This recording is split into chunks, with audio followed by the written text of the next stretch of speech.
Oh, well, Yahweh Bashim Yahshua Bashim Hakadash. Praise and honor to the Most High Yahweh, who people call God, and honor and praise to his Son, our eldest brother, Yahweh Shai, who people call Jesus Christ, and double honors to the elders and apostles of Great Millstone that rule well, and all the men out there speaking this truth. We have some, Israelites by blood out there who don't really believe that the Native Americans are the 12 tribes. But I want you to hear this little statement and the symbolism. Well, they brought it, and the argument is always, well, the white people brought us Christianity. It is not. Well, they brought it later, but we as Native Americans, and my people as the Dene people, they walked and talked with Christ long before the pilgrims came.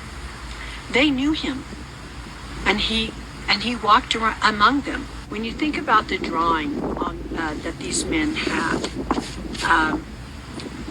and then think about what my grandfather and the 12 men spoke about. See, that's symbolism right there. She talked about the 12 men, it goes back to the 12 apostles.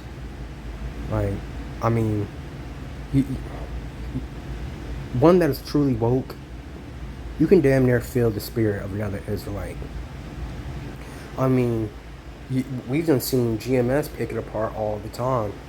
Like when they're out there on the highways and byways, and there'll be people who look white, look like Edomites, and then, but they claim that they're from the 12 tribes of Israel, from one of the nations on the signs that we hold.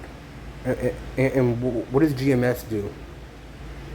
They start to bring scriptures out, because you have to understand, this scripture is a sword, you know what I mean? And like I was once told, it's either gonna cut you to ribbons or it's gonna cut you free. So you have prophets out there that won't just tell someone you're not an Israelite. They're gonna bring out these scriptures, and depending on how your spirit reacts. Hey, what's that one scripture? The Ruach HaKodesh bear witness with our spirit. Actually, I want to bring that up.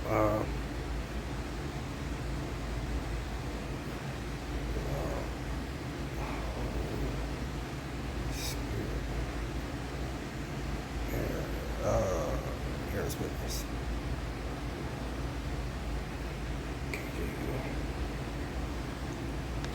Alright, Romans 8:16. The Spirit itself bear witness with our spirit that we are the children of Yahweh. So that's why brothers will bring out certain scriptures, because if you bring out the certain scriptures to these other nations, they're going to start showing their teeth. They're going to start showing their horns. But there's Israelites that look like the other nations, and you bring out the scriptures, and they'll break down in tears, because finally they have an identity, a true identity that they relate with. Because there's speckled birds out there, they're always wondering why they feel a certain type of way, and then Yahweh brings them this truth, and they're like, that's why. And so it just kind of bothers me when we try to push out the Native Americans as if they're not the tribe of Gad. Hey, hold on. Was this not prophecy?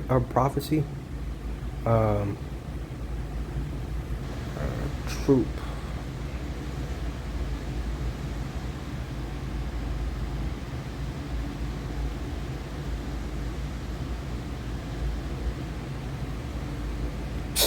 You have to understand, Gad is, these Native Americans are also the children of Israel. Genesis 49:19, Gad, a troop shall overcome him, but he shall overcome at the last. He will. When our big brother comes back, when our eldest brother come back, Yahweh Shai, all nations are going to be under the 12 tribes. God got slaughtered by the millions. You think that blood? And hear this. Look, let's just push out what happened to the other nations, right? Let's just talk about Gad, right? You think Yahweh and Yahushai would be so angry if these Edomites, slit all these other people, the Native Americans? You think they'd be angry if the Gadites weren't Israel? They're angry because this nation is built on blood. It was starting with the Gadites, and then we were brought over here, and then we were put to hard labor and hardcore trauma. So it bothers me when a person says that Gadites aren't the Native Americans. I mean, these are our people. And they get, my grandfather said that they built a ship and they came across the great waters and it was tumultuous. And they came here to this land. They were in the east. And there was millions, eventually, millions and millions of Native Americans that were just covered this land. And all right, and we can even go further. You know what I mean? We can go further. Let's talk about the Mexicans real quick.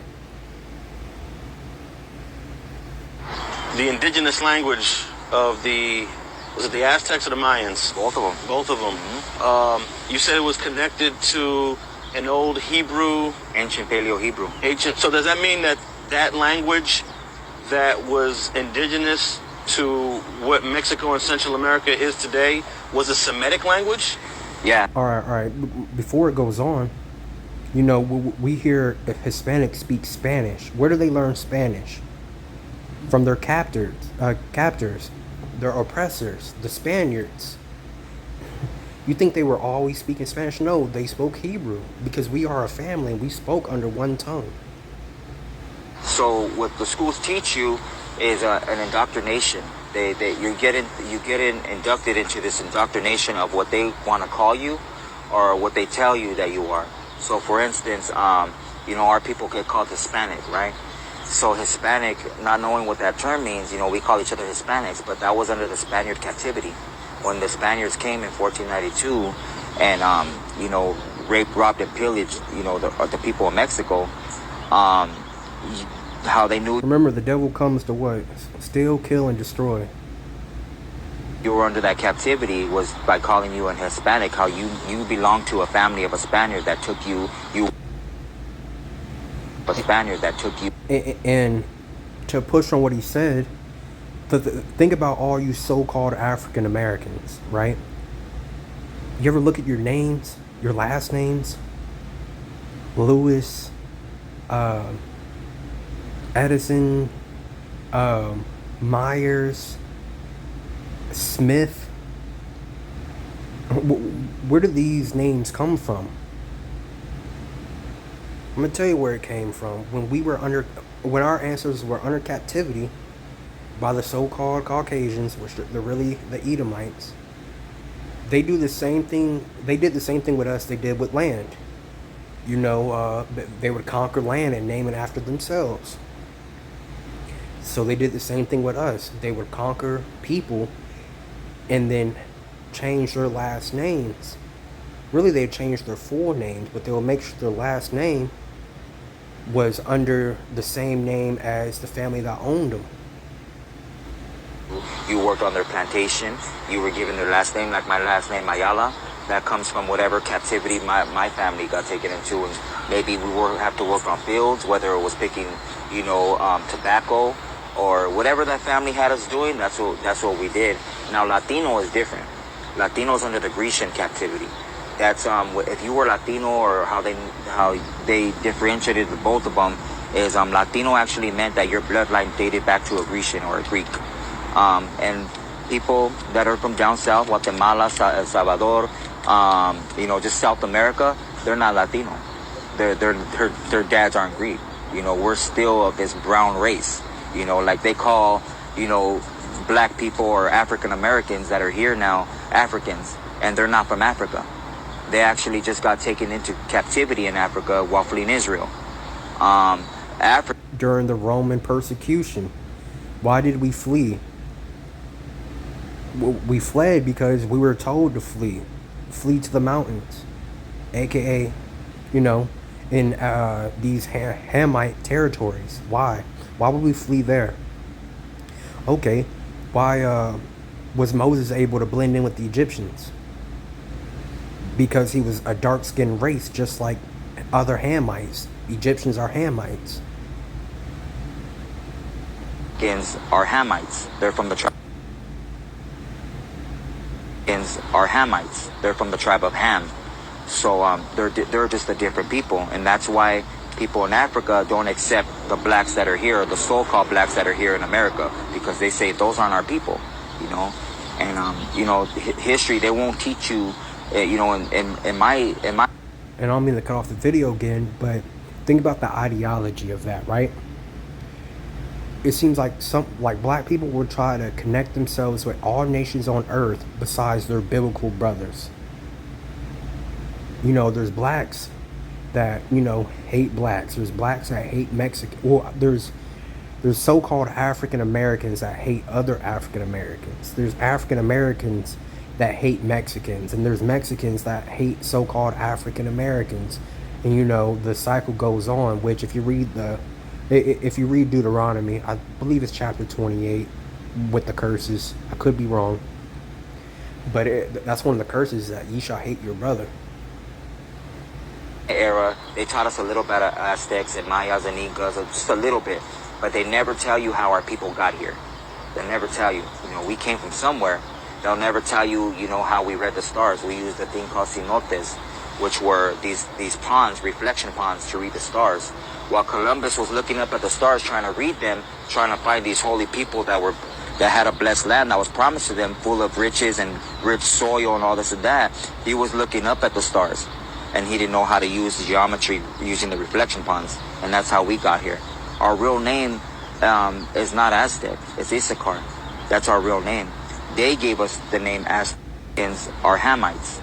There it is. So we just went over the Native Americans, the so-called Native American, the Gadites, and we just went over the so-called Hispanics, which are the Iskarites. Call halal, Yahweh Bashem, Yahshua Bashem, Kakadash. I hope this was edifying. And shalom till next time.